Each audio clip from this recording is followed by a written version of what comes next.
क्या कभी ऐसा हो सकता है कि सिर्फ भरोसा, सिर्फ यकीन एक बिजनेस स्ट्रैटेजी बन जाए? आज हम एक ऐसी ही कहानी पर बात करेंगे।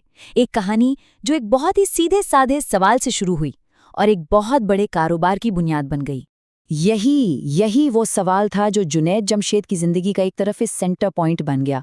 वो जुनैद जमशेद जो एक पॉप स्टार थे, शोहरत की बुलंदियों से गिरकर बिल्कुल दिवालिया होने की कगार पर आ गए थे, और फिर उन्होंने सिर्फ और सिर्फ भरोसे के दम पर एक कामयाब बिजनेस खड़ा कर दिया।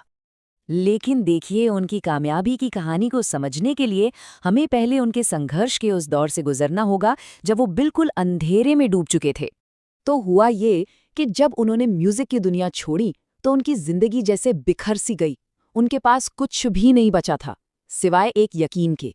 ये यकीन उन्हें एक आलिम की बात से मिला था कि जो अल्लाह के लिए कुछ छोड़ता है, अल्लाह उसे उससे बेहतर नवाजता है। बस यही एक उम्मीद थी उनके पास। हालत इतनी खराब हो चुकी थी कि एक दिन उनकी जेब में सिर्फ 100 रुपए बचे थे। वही 100 रुपए उन्होंने अपनी पत्नी को दिए, और ये तक नहीं मालूम था कि रात का खाना कहाँ से आएगा। सोचिए जरा, एक सुपरस्टार के लिए अर्श से फर्श पर आने जैसा था ये। और इसी मायूसी के आलम में उन्होंने एक नया रास्ता बनाने की सोची, लेकिन उनकी पहली ही कोशिश एक बहुत बड़ी नाकामी साबित हुई। उन्होंने अपने एक दोस्त के साथ मिलकर कपड़ों का बिजनेस शुरू करने का फैसला किया, लेकिन पहली ही चुनौती एक पहाड़ की तरह सामने खड़ी थी। बिजनेस के लिए माल खरीदने थे और उसके लिए चाहिए थे 50 लाख रुपए। अब सवाल ये था कि इतने पैसे आएंगे कहाँ से? और जानते हैं, यही वो वक्त था जब उन्हें इंसान के दो अलग अलग चेहरे देखने को मिले। कुछ लोग ऐसे थे जिन्होंने उनकी मजबूरी का फायदा उठाना चाहा, तो वहीं कुछ लोग फरिश्तों की तरह सामने आए जिन्होंने बिना कुछ वापस पाने की उम्मीद के उनकी मदद की। खैर, जैसे तैसे पैसों का इंतजाम करके उन्होंने कपड़ा तो खरीद लिया, लेकिन किस्मत को कुछ और ही मंजूर था। दर्जी से एक बहुत बड़ी गलती हो गई और उसने पूरा का पूरा कपड़ा गलत साइज में काट दिया। मतलब उनके 50 लाख रुपए, उनकी सारी मेहनत, उनकी सारी उम्मीदें, सब कुछ एक झटके में बर्बाद हो गया था। तो जब सब कुछ खत्म हो गया, बिल्कुल खत्म, तब उन्होंने वो किया जो आमतौर पर कोई बिजनेसमैन नहीं करता। वो किसी बिजनेस एक्सपर्ट के पास नहीं गए, बल्कि वो पहुंचे एक आलिम मुफ्ती तकी उस्मानी साहब के पास, ये पूछने के कि अब क्या करें। और उनको जो सलाह मिली ना, वो किसी भी MBA क्लास में नहीं सिखाई जाती। वो सलाह मुनाफे की नहीं थी, वो सलाह थी नीयत और ईमानदारी की। बस तीन बहुत ही सीधे साधे नियम।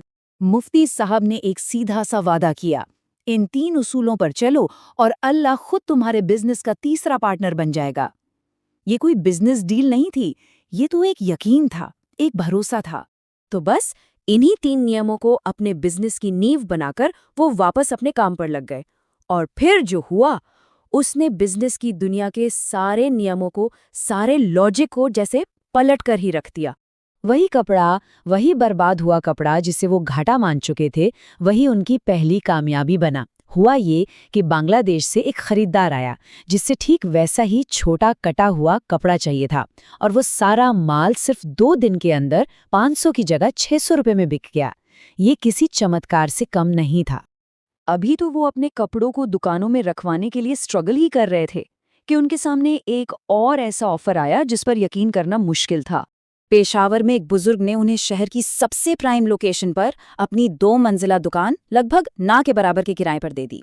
और वजह सिर्फ इतनी थी कि वो जुनैद के अल्लाह की तरफ वापस लौटने से बहुत मुतासिर थे। अब साफ लग रहा था कि वो तीसरा पार्टनर अपना काम कर रहा था। इन वाकयात से जुनैद जमशेद ने एक नया बिजनेस फलसफा बनाया, एक ऐसा मॉडल जो हमारे बाजारों के तौर तरीकों को सीधी चुनौती देता था। उन्होंने कमाल का नुक्ता उठाया, कहा कि वेस्टर्न वर्ल्ड में इजी रिटर्न एक मार्केटिंग स्ट्रैटेजी है, लेकिन हमारे दीन में, इस्लाम में, ग्राहक का बिका हुआ सामान वापस ले लेना एक नेकी है, एक इबादत है जिसका सवाब अल्लाह देता है, और इसी से तो भरोसा बनता है। और फिर उन्होंने हमारे बाजारों में लगे इस बोर्ड की तरफ इशारा किया, बिका हुआ माल वापस नहीं होगा। उन्होंने कहा कि ये लाइन ही अविश्वास की सबसे बड़ी निशानी है। ये दिखाती है कि दुकानदार और ग्राहक दोनों एक दूसरे पे भरोसा ही नहीं करते। तो पूरी बात का सार ये है, हम सब क्या सोचते हैं कि पहले हालात ठीक हो जाएं, फिर हम नेक बनेंगे। लेकिन अल्लाह का फॉर्मूला बिल्कुल उल्टा है। वो कहता है, पहले तुम नेक बनो, मैं तुम्हारे सारे हालात ठीक कर दूंगा। ये सोच का एक पूरा 180 डिग्री का टर्न है। जुनैद जमशेद की कहानी हम सब के लिए एक बहुत बड़ा सवाल छोड़ जाती है। हम सब अपने काम में, अपने बिजनेस में मुनाफे को पार्टनर बनाते हैं, लेकिन सवाल ये है कि क्या हम अपनी नीयत को, अपनी ईमानदारी को अपना सबसे बड़ा पार्टनर बनाने के लिए तैयार हैं?